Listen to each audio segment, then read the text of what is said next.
इंसान को बचाने, पापों से छुड़ाने, मृतकों को जिलाने मेरा मसीह आया। हिंदी चर्च ऑनलाइन की इस विशेष सभा में मैं आपका दिल से स्वागत करता हूं। आज हमारे लिए विशेष दिन है कि हम परमेश्वर को धन्यवाद देंगे। हर दिन अपनी जिंदगी का हम देखेंगे तो पाएंगे कि हर समय परमेश्वर की आशीषें हमारी जिंदगी में बनी हुई हैं। जिंदगी का एक एक पल, हृदय की एक एक धड़कन, जीवन की एक एक श्वास, सब कुछ परमेश्वर का है। तो हम क्या कर रहे हैं? परमेश्वर का वचन हमको कुछ निर्देश देता है। ऐसे निर्देशों पर हम चर्चा करेंगे और सारे मन से, सारी आत्मा से परमेश्वर को धन्यवाद देंगे और धन्यवाद के इस पर्व को मनाएंगे। खुशी के साथ, उदारता के साथ परमेश्वर की आशीषों को स्मरण करेंगे और कहेंगे, हे मेरे मन, यहोवा को धन्य कह और उसके किसी उपकार को ना बिसराना। आइए हम इन बातों पर ध्यान देते हैं, परंतु धन्यवाद से भरकर हम उसकी आराधना करें, उसकी उपासना करें और उसके बलिदान को स्मरण करें, उसके प्रेम को स्मरण करें, जिसने मेरे और आपके लिए अपना कुछ नहीं रख छोड़ा। सब कुछ उसने दे दिया, अपना प्राण भी दे दिया, मृत्यु पर विजय भी प्राप्त कर ली, अनंत जीवन का मार्ग भी खोल दिया, उद्धार की आशीष हमको दी, अनंत जीवन की आशीष दी। आइए हम आराधना में आगे बढ़ते हैं और इस विशेष पर्व को हम बहुत उत्साह के साथ आज इस आराधना में मनाएंगे और परमेश्वर की उपस्थिति का एहसास करेंगे। परमेश्वर सबको आशीष दे। इस हिंदी चर्च ऑनलाइन के विशेष धन्यवादी पर्व की रविवारी आराधना में मैं आप सबका हृदय से स्वागत और अभिनंदन करती हूँ। आइए हम इस आराधना में शामिल हर एक जन पर परमेश्वर की आशीष मांगे और उससे प्रार्थना करें। हे पिता परमेश्वर, प्रभु यीशु मसीह के नाम से तेरे अनुग्रह के सिंहासन के सामने आते हैं, तेरा हृदय से धन्यवाद करते हैं अपने जीवन के लिए। तू ही हमको जीवन देता है, तू ही संभालता है, तू ही आशीषित करता है, तू ही आगे बढ़ाता है, तू ही बीमारियों से चंगाई देता है, तू ही दुर्घटनाओं से बचाता है, तू ही हमको दलदल के कीचड़ से निकाल कर हमारे पैरों को चट्टान पर स्थिर करता है, तू ही हमारे पैरों को अपने अनंत जीवन के मार्ग पर दृढ़ करता है, तू ही हमारे सिर पर दया और करुणा का मुकुट बांधे रहता है। पिता परमेश्वर, तेरा हृदय से धन्यवाद करते हैं कि तू हमारा जिंदा और सर्वसामर्थी, सर्वज्ञानी, सर्वव्यापी परमेश्वर है। हम तेरा धन्यवाद करते हैं पिता कि तू अपने डरवैयों की चिंता करता है। जवान सिंहों को तो घटी होती और वे भूखे भी रह जाते हैं, परंतु तू अपने डरवैयों को कभी किसी भली वस्तु की घटी नहीं होने देता। पिता परमेश्वर, आज के दिन इस विशेष रविवारी आराधना में हम तेरी उपस्थिति, तेरी अगुवाई, तेरी सामर्थ, तेरी आशीष चाहते हैं। तू हम सब के साथ में हो। इस आराधना के अनुभव के द्वारा से हम अपने जीवनों को इस प्रकार से तेरे हाथों में संपूर्णता से समर्पित कर सकें कि हम तेरे उपयोगी उपकरण, तेरे हाथों के फलदायी दास और दासी ठहर सकें। अपनी इस विनती को हम तेरे ही इकलौते बेटे, अपने उद्धारकर्ता, मुक्तिदाता प्रभु यीशु मसीह के पवित्र और मीठे नाम से होकर मांगते हैं, आमीन। दाऊद के साथ हम भी यह निर्णय करें, यह दृढ़ निश्चय करें कि मैं यहोवा के गीत गाता रहूंगा। जब तक मेरा अस्तित्व है, मैं अपने परमेश्वर का भजन करता रहूंगा। मेरा ध्यान करना उसे प्रिय लगे, मैं तो यहोवा में ही मगन रहूंगा। हे मेरे मन, यहोवा को धन्य कहे और जो कुछ मुझ में है वह उसके पवित्र नाम को धन्य कहे। याह की स्तुति करो, अपने उद्धार की चट्टान का आनंद पूर्वक जय जयकार करो। आइए हम सब बड़े उत्साह के साथ तालियां बजाते हुए अपने यहोवा परमेश्वर का जय जयकार करें।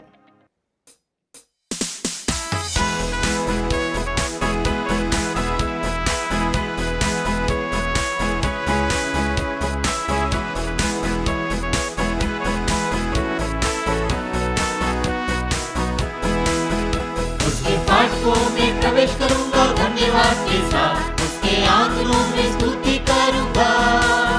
मैं गाऊंगा ये दिन यहोवा ने बनाया और उसने मुझे आनंदित किया है।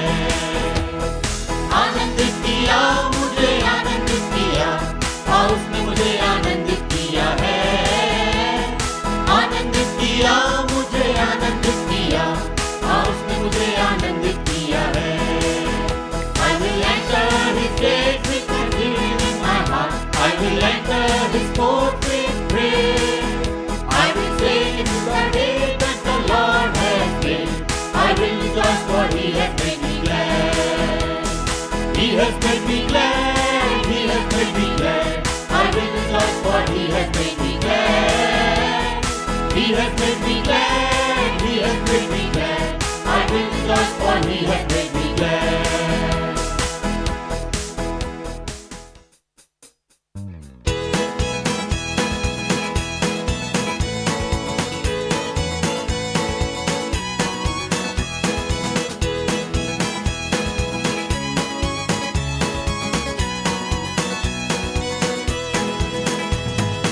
हर बात में धन्यवाद करो, हर बात में धन्यवाद करो, हर बात में धन्यवाद करो, क्योंकि प्रभु की इच्छा यही है। हाथों को उठाओ और धन्यवाद करो, हाथों को उठाओ और धन्यवाद करो, हाथों को उठाओ और धन्यवाद करो, क्योंकि प्रभु की इच्छा यही है। झूमो नाचो गाओ और धन्यवाद करो, झूमो नाचो गाओ और धन्यवाद करो, झूमो नाचो गाओ और धन्यवाद करो, क्योंकि प्रभु की इच्छा यही है। तालियां बजाओ और धन्यवाद करो, तालियां बजाओ और धन्यवाद करो, तालियां बजाओ और धन्यवाद करो, क्योंकि प्रभु की इच्छा यही है। हर बात में धन्यवाद करो, हर बात में धन्यवाद करो, हर बात में धन्यवाद करो, क्योंकि प्रभु की इच्छा यही है।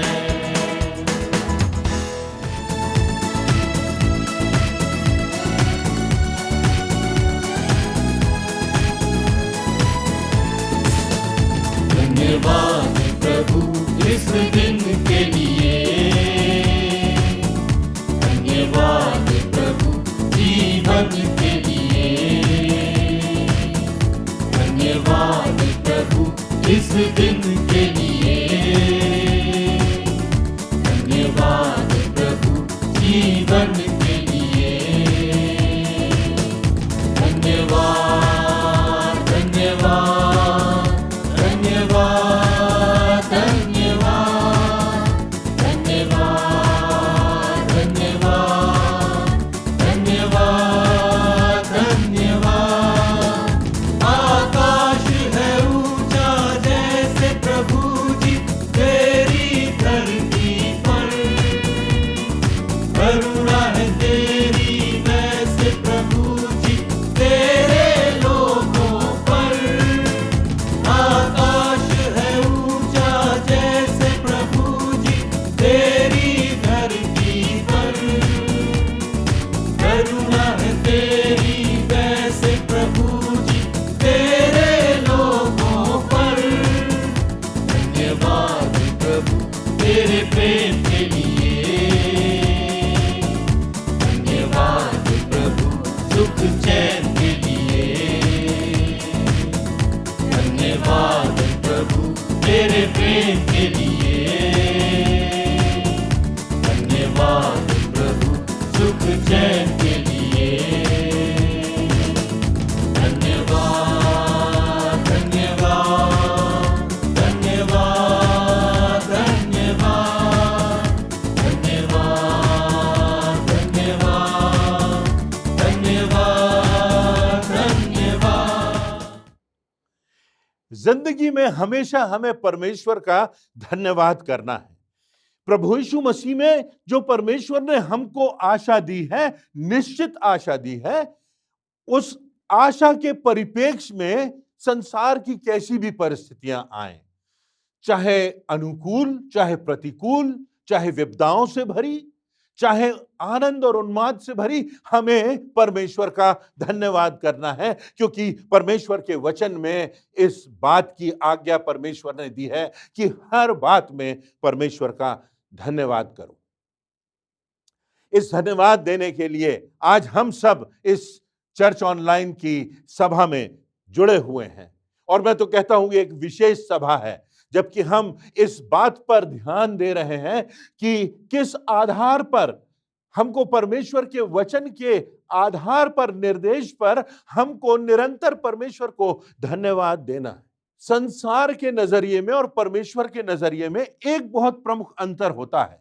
संसार किसी व्यक्ति में यह तो देख सकता है कि यह व्यक्ति क्या कर रहा है, परंतु केवल परमेश्वर यह देख सकता है कि जो कुछ वह व्यक्ति कर रहा है वो क्यों कर रहा है, क्योंकि परमेश्वर हमारे विचारों को जानता है, हमारे हृदय को वो पढ़ सकता है, और इसलिए हमारा हृदय सही होना चाहिए, हमारे हृदय से धन्यवाद निकलना चाहिए।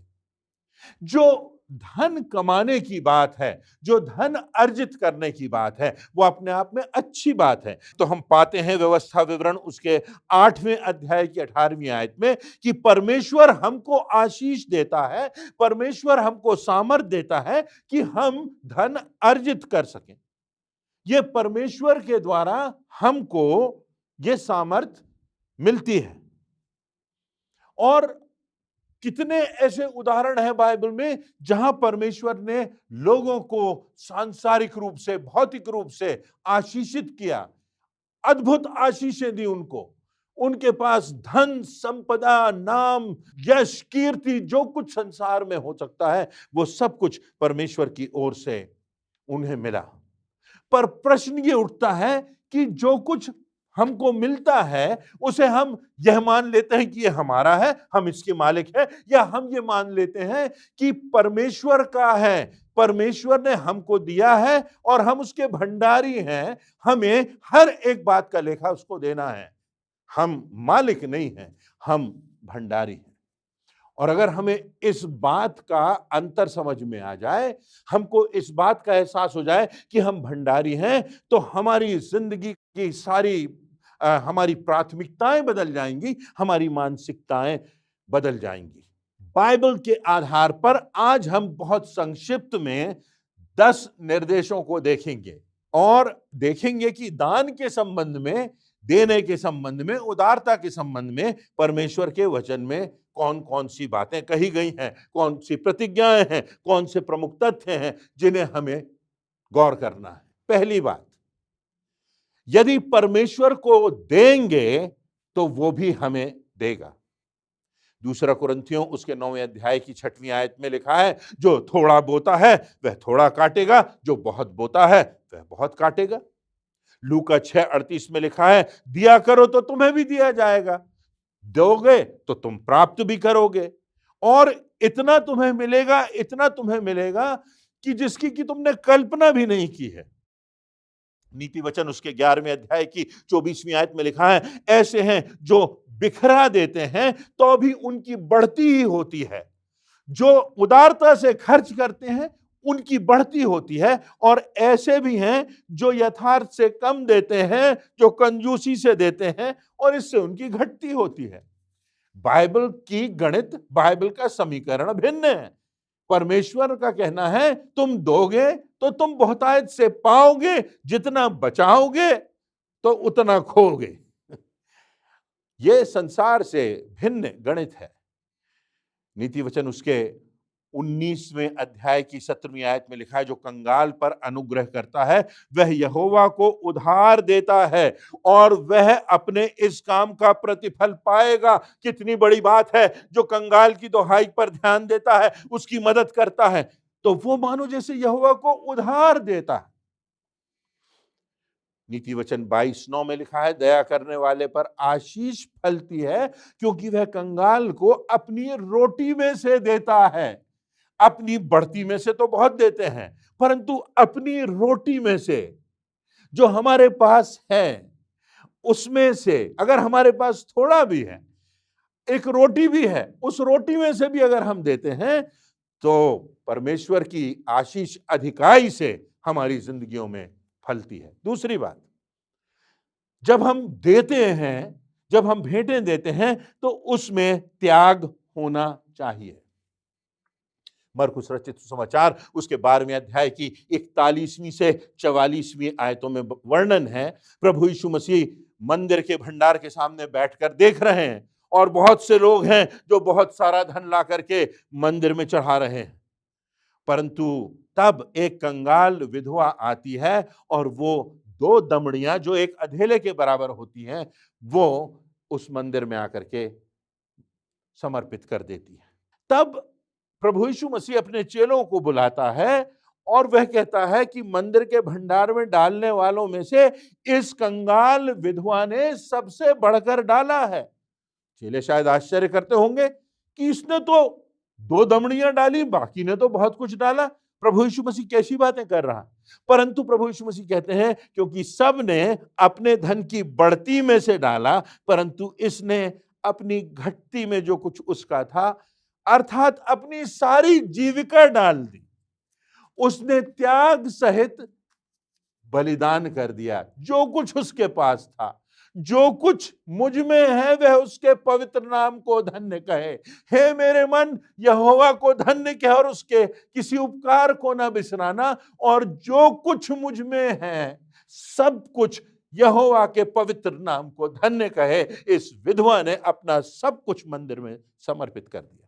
प्रेरितों के काम नामक पुस्तक उसका 4था अध्याय उसकी 34वीं और 35वीं आयतों में लिखा है, और उनमें से कोई भी दरिद्र ना था, क्योंकि जिनके पास भूमि या घर थे वे उनको बेचकर बिकी हुई वस्तुओं का दाम लाते और प्रेरितों के पांव पर रख देते थे, और जैसे जिसे आवश्यकता होती थी उसके अनुसार हर एक को बांट दिया करते थे। बड़ी बात है, संसार की दृष्टि से तो बहुत कठिन बात लगती है, परंतु जिसके पास ज्यादा होता था वो ला करके उनके लिए जिनके पास कुछ नहीं था, जो अभाव में थे, उनको दे देते थे, उनको बांट देते थे। इब्रानियों की पुस्तक उसके 13वें अध्याय की 16वीं आयत में लिखा है, पर भलाई करना और उदारता ना भूलो, परमेश्वर ऐसे बलिदानों से प्रसन्न होता है। ऐसी उदारता जो बलिदान से हो, जिसमें त्याग हो, ऐसे ऐसे बलिदानों से परमेश्वर प्रसन्न होता है। तो जब हम देते हैं तो क्या उसमें त्याग है?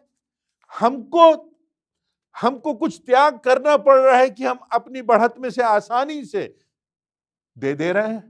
जो हमारी जेब में सबसे छोटा रुपया है, जो सबसे छोटा सिक्का है, जो आसानी से हम दे सकते हैं, वो दे रहे हैं? या वास्तव में हम त्याग से दे रहे हैं? हम कुछ अपना अहित बर्दाश्त करके दे रहे हैं, कुछ हम अपने स्वार्थ छोड़ करके दे रहे हैं? यह हमारे सामने प्रश्न है। तीसरी बात, दान देने का आधार हमारी आर्थिक संपन्नता नहीं होना चाहिए। दान देने का आधार हमारी आर्थिक संपन्नता नहीं होना चाहिए। कई लोगों का सोच होता है जब हमारे पास और होगा, जब हम और कमा लेंगे, जब हमारी ज्यादा सैलरी हो जाएगी, जब हमारा व्यापार और बढ़ जाएगा, जब हमारे पास बहुत हो जाएगा तो हम बहुत देंगे। लूका रचित सुसमाचार उसके 16वें अध्याय की 10वीं और 11वीं आयतों में लिखा है, जो थोड़े में सच्चा है वह बहुत में भी सच्चा है, और जो थोड़े में अधर्मी है वह बहुत में भी अधर्मी है।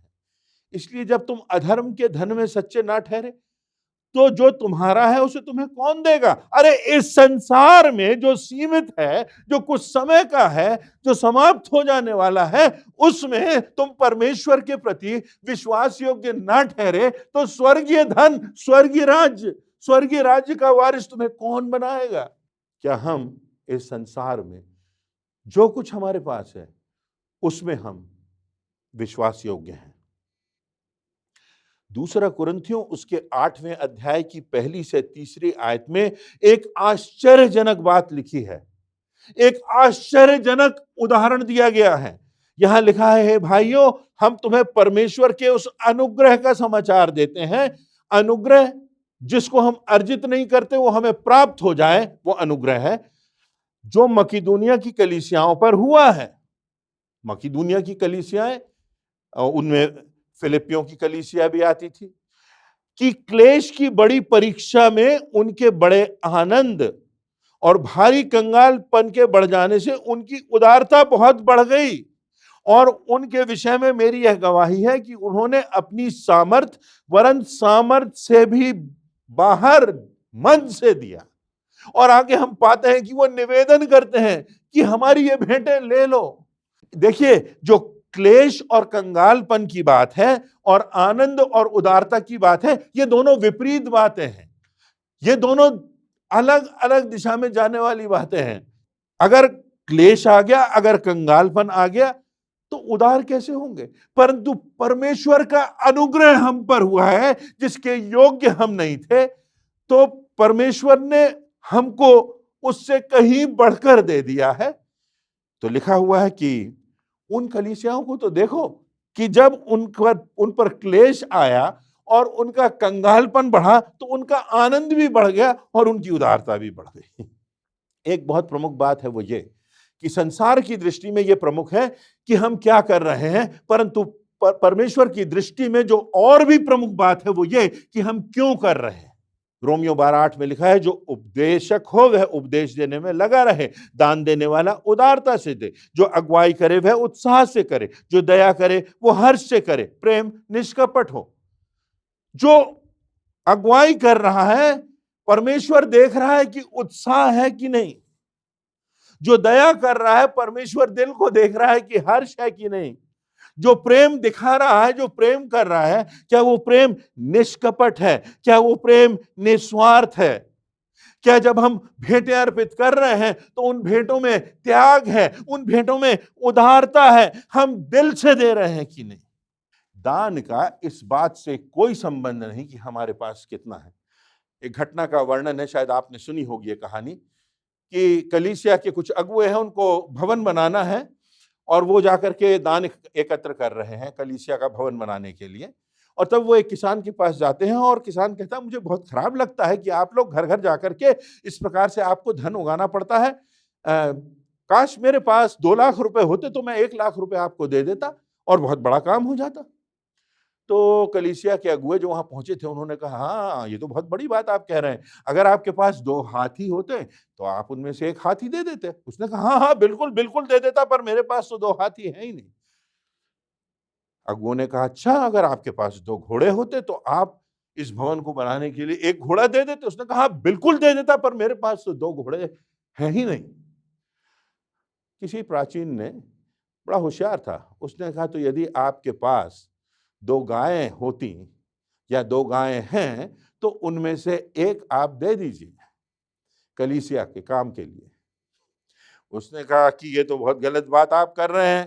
किसान नाराज हो गया, भड़क गया। उसने कहा, आपको पता है कि मेरे पास 2 गायें हैं और उनमें से 1 मैं नहीं दे सकता, आप लोग जाइए। और इस प्रकार की कैसी आप लोग बहकी बहकी बातें कर रहे हैं। जो थोड़े में सच्चा है वो बहुत में भी सच्चा होगा, और जो संसार के धन में सच्चा नहीं है उसको परमेश्वर कहता है स्वर्ग का धन कौन देगा। चौथी बात, दान देना धार्मिकता को पूरा करना है। प्रभु यीशु मसीह जब यूहन्ना के पास जाते हैं बपतिस्मा लेने के लिए, तो यूहन्ना कहता, मुझे तो तुझसे बपतिस्मा लेना चाहिए। तो प्रभु यीशु मसीह कहते हैं, सारी धार्मिकता को पूरी होने के लिए ऐसा ही होने दे। मत्ती 5:20 में लिखा है, क्योंकि मैं तुमसे कहता हूं यदि तुम्हारी धार्मिकता शास्त्रियों और फरीसियों की धार्मिकता से बढ़कर ना हो तो तुम स्वर्ग के राज्य में कभी प्रवेश करने ना पाओगे। और शास्त्रियों और फरीसियों की धार्मिकता कैसी थी? आप देखिए, मत्ती 23:23 में लिखा है, शास्त्रियों और फरीसियों तुम पर हाय, तुम पुदीने और सौंफ और जीरे का 10वांश तो देते हो। अरे ये शास्त्री और फरीसी जो थे, प्रभु यीशु मसीह कहता है, तुम कपटी हो, तुम पर हाय, तुम 10वांश देते हो। उनकी धार्मिकता के अनुसार वो 10वांश तो दे रहे थे। क्या हमारी धार्मिकता इन शास्त्रियों और फरीसियों से बढ़कर है? ये हमें प्रश्न अपने आप से पूछना है।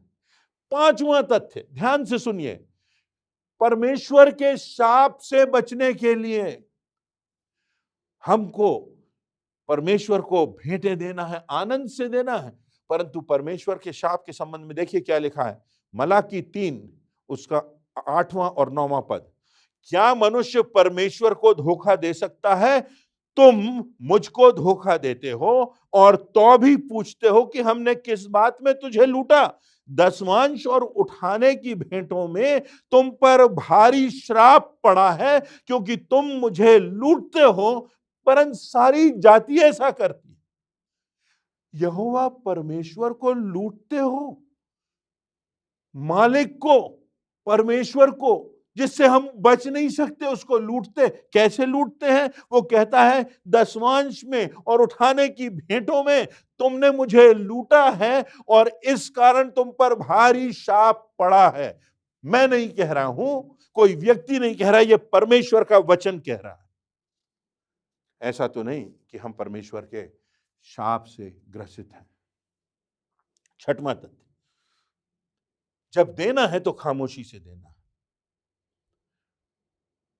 यहां पर एक बात बड़ी स्पष्ट है, मत्ती 6:1-4 में प्रभु यीशु मसीह कहते हैं, सावधान रहो, तुम मनुष्यों को दिखाने के लिए धर्म के काम ना करो, नहीं तो अपने स्वर्गीय पिता से कुछ भी फल ना पाओगे। इसलिए जब तू दान करे तो अपने आगे तुरही ना बजवा, क्योंकि जैसा कपटी सभाओं और गलियों में करते हैं ताकि लोग उनकी बढ़ाई करें। मैं तुमसे सच सच कहता हूं कि वे अपना फल पा चुके। पर जब तू दान करे तो तेरा दाहिना हाथ जो करता है तेरा बायां हाथ ना जानने पाए, ताकि तेरा दान गुप्त रहे, और तब तेरा पिता जो गुप्त में तुझे देता है तुझे प्रतिफल देगा। इसका अर्थ यह है कि अगर तूने अपना प्रतिफल लोगों से ले लिया, संसार में प्राप्त कर लिया, कुर्सियों पर लिखा दिया, इनने भेंट दी, वाद्य यंत्रों पर लिखा दिया, फला फला व्यक्ति ने भेंट दी, तुमने लोगों से प्रतिफल ले लिया, परमेश्वर से प्रतिफल नहीं मिलेगा।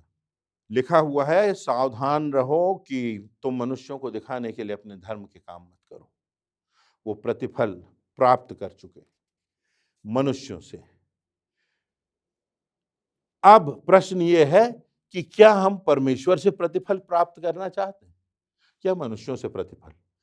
हमने मनुष्यों की प्रशंसा अगर प्राप्त कर ली, बता दिया कि फला व्यक्ति ने इतना बड़ा दान दिया है, हमने प्रतिफल प्राप्त कर लिया मनुष्यों से, परंतु परमेश्वर से जो प्रतिफल मिलेगा वो तब मिलेगा जब हम गुप्त में खामोशी से उसको अपनी भेंट देंगे। सातवां तथ्य, स्वर्गीय आशीषों को पाने के लिए, पहला कुरिन्थियों उसका 15वां अध्याय और उसकी 19वीं आयत में लिखा है, यदि हम इसी जीवन में मसीह से आशा रखते हैं तो हम उन सभी मनुष्यों से अधिक अभागे हैं। हो सकता है इस संसार में हमको प्रतिफल ना मिले। प्रभु यीशु मसीह मत्ती 6:20 में कहता है, अपने लिए स्वर्ग में धन एकत्रित करो, जहां ना कीड़ा ना काई बिगाड़ते हैं, ना चोर सेंध लगाते और ना चुराते हैं। हमें अपना धन स्वर्ग में एकत्र करना है। जब हम परमेश्वर की आज्ञा के अनुसार, उसके आदेश के अनुसार, उसके विश्वास के अनुसार, उस प्रभु यीशु मसीह के उदाहरण के अनुसार, जिसने अपना सब कुछ छोड़ दिया, स्वर्ग का सिंहासन छोड़ दिया, स्वर्गदूतों की महिमा छोड़ दी और इस संसार में आ गया और एक दास का सा स्वरूप धारण कर लिया, उस प्रभु यीशु मसीह ने, जिसने हमको बचाने के लिए अपने प्राण भी दे दिए, तो फिर हमको इस बात का ध्यान रखना है कि क्या हम स्वर्गीय आशीषों को पाने के लिए, स्वर्गीय आशीषों को प्राप्त करने के लिए हम अपनी भेंटें दे रहे हैं? क्या हमारा ध्यान केवल इसी संसार में है?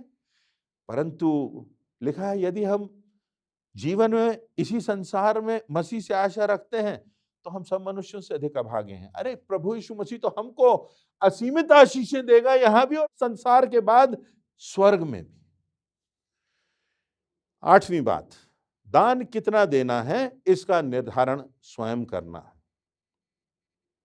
जिसने अपना सब कुछ दे दिया, जिसने अपने जिंदगी को दे दिया, जो हमारे लिए कंगाल बन गया, जिसने हमारे लिए अपमान सह लिया, जिसने हमारे लिए पीड़ा सह ली, जो हमारे लिए कुचला गया, जिसके मुंह पर थूका गया, जिसको क्रूस पर मृत्यु प्राप्त हुई, पौलुस प्रेरित दूसरा कुरिन्थियों उसका 7वां अध्याय उसकी 9वीं आयत में कहता है, हर एक जन जैसा मन में ठाने वैसा ही दान करे, ना कुढ़ के, ना दबाव से, क्योंकि परमेश्वर हर्ष से देने वाले से प्रसन्न होता है।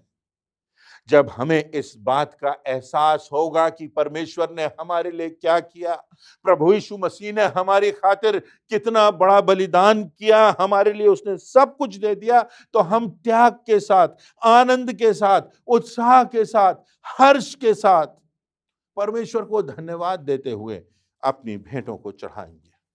विलियम कोलगेट का जन्म 25 जनवरी 1779 में इंग्लैंड में हुआ था। 15 वर्ष की आयु में विलियम कोलगेट न्यूयॉर्क आ गए और वहाँ एक साबुन बनाने की फैक्ट्री में काम करने लगे और वहाँ उनकी मुलाकात हुई इस इंडस्ट्री के मालिक से और उन्होंने इस इंडस्ट्री के मालिक के माध्यम से प्रभु यीशु मसीह के बारे में जाना और 19 साल की उम्र में उन्होंने पार्किंस चर्च में डूब का बपतिस्मा लिया। विलियम कोलगेट का कहना है कि उनके पिता ने उनसे कहा था कि बेटा, जियो तो सच्चाई से जियो, परमेश्वर की निकटता में जियो, सफाई से जीवन जियो, परमेश्वर को अधिकतम दो। तब विलियम कोलगेट ने एक छोटी सी साबुन बनाने की कंपनी प्रारंभ की, जो बाद में टूथपेस्ट बनाने लगी और बहुत कुछ प्रोडक्ट्स बनाने लगी। और विलियम कोलगेट ने 10% परमेश्वर के कार्य के लिए देना प्रारंभ किया, दूसरों की भलाई के लिए, गरीबों के उत्थान के लिए, विधवाओं और अनाथों की सुधि के लिए। और फिर उनकी कंपनी को जो लाभ हुआ वो 20% और 30% और 40% और 50%। आज कोलगेट कंपनी को हम सब जानते हैं किस प्रकार से उनको परमेश्वर ने आशीषित किया। 9वीं बात, जब देना है तो उसमें एक निरंतरता होना चाहिए, एक डिसिप्लिन होना चाहिए। पहला कुरिन्थियों 16वां अध्याय उसकी 2री आयत, सप्ताह के पहले दिन तुम में से हर एक अपनी आमदनी के अनुसार कुछ अपने पास रख छोड़े और मेरे आने पर दान ना करना पड़े। एक कलीसिया है, एक सिस्टम है, एक प्रारंभिक कलीसिया है जहां पर लिखा हुआ है वो प्रार्थना करते थे, संगति रखते थे, रोटी तोड़ते थे, शिक्षा प्राप्त करते थे और निरंतर जो कुछ उनके पास था उसमें से देते थे। यहां तक कि कोई गरीब था तो अपने जो उनके पास जो कुछ होता था, जो अधिकता से उनके पास था, उसको बेच करके दे देते थे ताकि कोई कंगाल ना रहे। परमेश्वर का एक सिस्टम होता है। संसार को जब परमेश्वर ने सृष्टि को बनाया, संसार को बनाया, तो एक सिस्टम बनाया। माह आते हैं, मौसम आते हैं, चले जाते हैं, दिन होता है, रात होती है, हम ऑक्सीजन वायु ग्रहण करते हैं, कार्बन डाइऑक्साइड छोड़ते हैं। जो वनस्पतियां हैं वो कार्बन डाइऑक्साइड ग्रहण करती हैं, ऑक्सीजन छोड़ती हैं। एक सिस्टम है, एक प्रणाली है और उस सिस्टम में हमको चलना है। परमेश्वर ने बनाया है एक सिस्टम। परमेश्वर निरंतर हमको क्षमा का दान देता है। परमेश्वर ने हमको उद्धार दिया, परमेश्वर ने हमको प्रेम दिया। हम क्या परमेश्वर को दे रहे हैं? क्या हम एक नियमित रूप से परमेश्वर को दे रहे हैं या केवल एक औपचारिकता पूरी करने के लिए कि हमारी सदस्यता बनी रहे, हमारे बच्चों की शादी हो सके, हमारे जब मृत्यु हो तो हमको दफनाया जा सके, हम किसी कलीसिया के सदस्य रहे तो हम वो फीस दे रहे हैं। धन्यवाद के स्वरूप दिल से, पूरे दिल से हम दे परमेश्वर को। एक सिस्टम है कि निरंतर हमें देना है, निरंतर देना, प्रति सप्ताह अपनी भेंटें लाना है। 10वीं और अंतिम बात, परमेश्वर पर संपूर्ण विश्वास दर्शाने के लिए कि पूरे दिल से हम परमेश्वर के साथ हैं, पूरे दिल से हम परमेश्वर के साथ हैं। लिखा हुआ है मलाकी 3:10, सारे दशवांश भंडार में ले आओ कि मेरे भवन में भोजन वस्तु रहे। और सेनाओं का यहोवा यह कहता है कि ऐसा करके तुम मुझे परखो कि मैं आकाश के झरोखे तुम्हारे लिए खोलकर तुम्हारे ऊपर अपरंपार आशीषों की वर्षा करता हूं कि नहीं। ऐसा करके तुम मुझे परखो, दशवांश मेरे भंडार में लाओ। एक मालिक है जो अपने नौकर से कह रहा है कि तुम मुझे परखो। सृष्टिकर्ता अपनी सृष्टि से कह रहा है तुम मुझे परखो। जो सर्वोत्कृष्ट है वो निम्नतम से कह रहा है कि तुम मुझे परखो। जो न्यायी है वो एक अपराधी से कह रहा है तुम मुझे परखो। अरे मेरी क्या औकात, आपकी क्या औकात कि हम और आप परमेश्वर को परखें। परंतु परमेश्वर कहता है 10वां अंश ले आओ, मेरे भंडार में भरी वस्तुओं की घटी ना रहे, और ऐसा करके तुम मुझे परखो और देखो कि आकाश के झरोखे खोलकर मैं तुम्हारे ऊपर अपरंपार आशीषों की वर्षा करता हूं कि नहीं। क्या इस बात का पूरा विश्वास हमारी जिंदगी में? अंतिम घटना बताकर समाप्त करूंगा। प्रेरितों के काम नामक पुस्तक के 11वें अध्याय की 27वीं और 28वीं आयत में वर्णन है कि यरूशलेम की कलीसिया में एक भविष्यवक्ता आया और उसने बताया कि यरूशलेम में एक अकाल पड़ने वाला है, और इससे पहले अकाल पड़ता कलीसिया ने एक बड़ा दान एकत्र करके यरूशलेम भेज दिया, परमेश्वर की सेवा के लिए भेज दिया। क्या हमारा हृदय ऐसा है? यदि हम परमेश्वर को देंगे तो वो कभी हमारा ऋणी नहीं रहेगा, वो हमें बहुतायत से देगा। क्या हम त्याग से देते हैं? क्या हम ये सोच के देते हैं कि हमारे पास जो कुछ है हम सब परमेश्वर का और हमको अधिकतम देना है? क्या हम धार्मिकता को पूरा करने के लिए देते हैं? क्या परमेश्वर का श्राप हमारे ऊपर है कि हम अपनी गरीबी से, हम अपनी पीड़ा से उबर ही नहीं पा रहे हैं? स्वर्गीय आशीषें परमेश्वर की रुकी हुई हैं क्योंकि हमने देना नहीं सीखा। क्या हम ठहरे हुए हैं कि जब हमें बहुत मिलेगा तब हम देंगे? क्या हम निरंतर देते रहते हैं? और क्या हमारा संपूर्ण विश्वास, हमारा संपूर्ण भरोसा परमेश्वर पर है?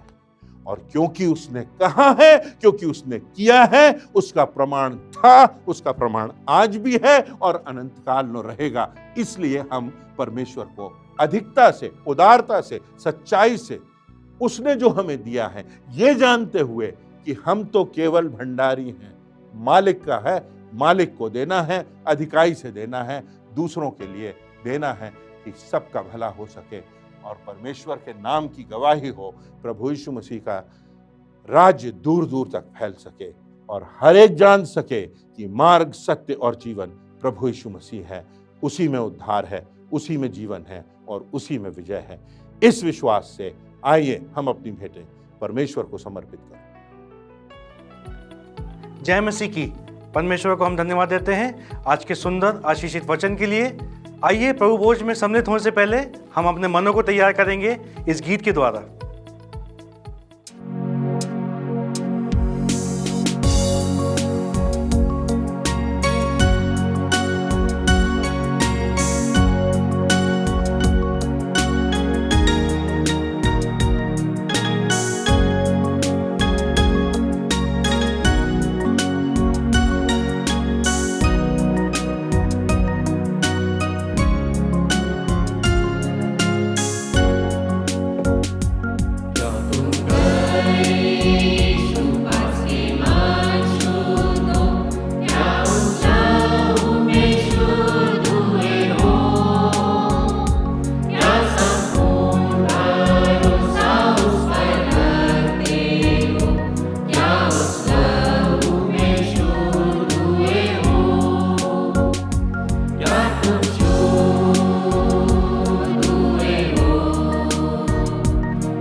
धन्यवादी पर्व की आराधना में जब हम शामिल होते हैं तो हमारे हृदय धन्यवाद से भरे हुए होते हैं।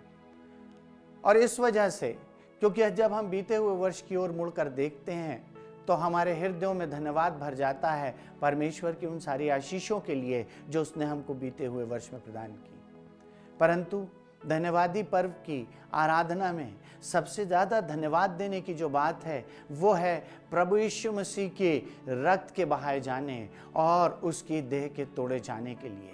क्रूस पर उसके प्राण दिए जाने के लिए, क्योंकि ये वो उपहार है जिसके द्वारा हमें हमारे पापों की क्षमा और अनंत जीवन का उपहार प्राप्त हुआ। इस बात के लिए हमारे हृदय में धन्यवाद भरा होना चाहिए।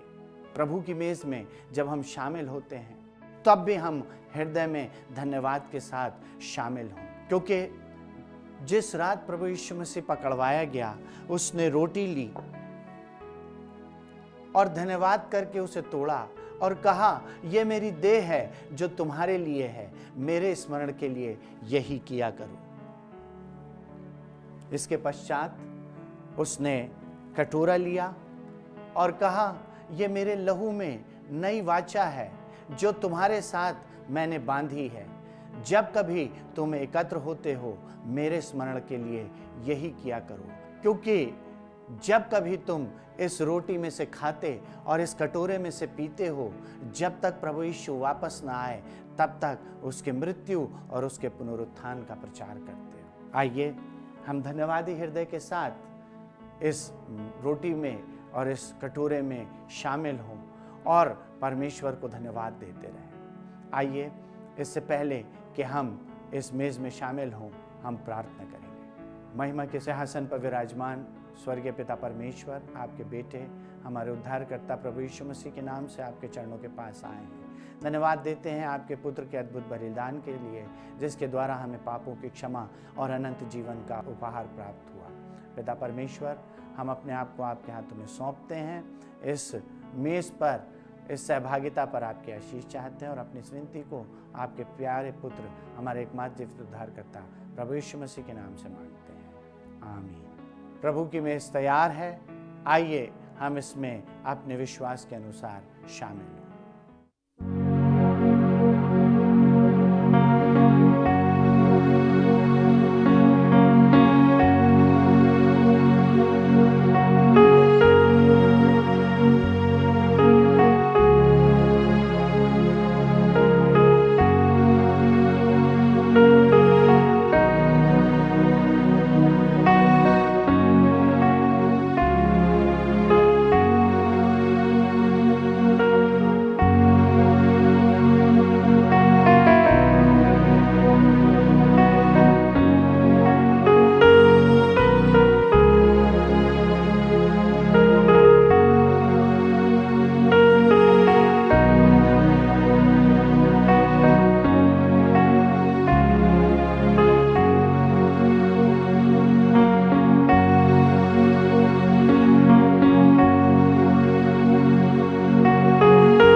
आज धन्यवाद के इस विशेष पर्व और विशेष आराधना में आइए हम प्रार्थना करें, अपने होठों के फल को परमेश्वर के सामने अर्पित करें और उसको धन्यवाद दें। उसके पश्चात हम सब गीत गाएंगे, कोरस गाएंगे और उसकी आशीष से आज की इस ऑनलाइन आराधना को समाप्त करेंगे। आइए हम सब परमेश्वर के सम्मान में अपने स्थानों पर खड़े हो जाएं। हम प्रार्थना करेंगे। हमारे जीवित और अनुग्रहकारी पिता परमेश्वर, हम तेरा धन्यवाद करते हैं कि तूने हमें जिंदगी दी, तूने हमें धड़कन दी, तूने हमें श्वास दी, अब तक जीवितों के मध्य में रखा। और पिता परमेश्वर, हम जानते हैं कि तूने हमें संसार में भेजा है कि हम तेरी योजना को पूरा करें। पिता परमेश्वर, हम तेरा धन्यवाद करते हैं क्योंकि जिंदगी का एक एक पल तेरी ओर से आता है। पिता परमेश्वर, हम तेरा धन्यवाद करते हैं कि अब तक तूने हमें बचाया है। पिता परमेश्वर, जब हम गिरे तूने हमको उठाया है। पिता परमेश्वर, जब हम प्रेम करने की स्थिति में नहीं थे, तूने हमको अपने आगोश में लिया है। और पिता परमेश्वर, प्रभु यीशु मसीह के द्वारा तूने हमें अपनी संतान होने का हक दिया है। हम तेरा धन्यवाद करते हैं। इस वर्ष में जब हम पीछे मुड़ करके देखते हैं तो हम अंधकार पाते हैं, हम विषमताएं पाते हैं, हम महामारी को देखते हैं, हम लोगों को देखते हैं पिता परमेश्वर जिनके पास भोजन नहीं, जिनके पास छत नहीं, परंतु पिता परमेश्वर हम तेरा धन्यवाद करते हैं कि तू सिंहासन पर विराजमान है और तेरी दृष्टि अपने लोगों पर लगी हुई है। और तू पिता परमेश्वर हमको संभालता है, हमको उठाता है, हमको हमारी जिंदगियों में आश्चर्य कर्म करता है, अपने मार्ग पर आगे बढ़ाता है। हम तेरा धन्यवाद करते हैं पिता परमेश्वर। आज तू हमारे धन्यवाद को स्वीकार कर, ना सिर्फ हम अपने होठों से पर अपनी जिंदगी में, अपने हृदयों को तेरे सामने जीविता बलिदान करके अपनी जिंदगी में तुझे धन्यवाद दे सकें, तेरे मार्ग पर आगे बढ़ सकें। पिता परमेश्वर, सबसे बढ़कर हम प्रभु यीशु मसीह के लिए धन्यवाद देते हैं कि तूने हमारी खातिर, हमको बचाने के लिए अपने एकमात्र पुत्र को भी ना रख छोड़ा, परंतु तूने हमसे इतना प्रेम किया कि तूने हमारी खातिर अपने पुत्र को क्रूस पर बलिदान कर दिया। और पिता परमेश्वर, उसने मृत्यु पर विजय प्राप्त की और हम सब के लिए उद्धार का, अनंत जीवन का, स्वर्ग का द्वार खोल दिया। पिता परमेश्वर, तेरी उस महान भेंट के लिए जो वर्णन से बाहर है, हम तेरा धन्यवाद करते हैं और आदर और धन्यवाद और भक्ति के साथ इस निवेदन को, इस प्रार्थना को अपने उद्धारकर्ता यीशु मसीह के नाम से मांगते हैं। आमीन। हम तो जलते दीप हैं यीशु की ज्योति में, जब तक है जहां में हम उसे फैलाना है। अंधियारी डगर में हो आंधियां मसीह की ज्योति हर कहीं फैलाना है। हम तो जलते दीप हैं। अब हमारे परमेश्वर पिता का प्रेम, प्रभु यीशु ख्रिस्ट का अनुग्रह और पवित्र आत्मा की शांति और सहभागिता हम सब विश्वासियों के साथ आज और कल और युगानुयुग बनी रहे। आमीन।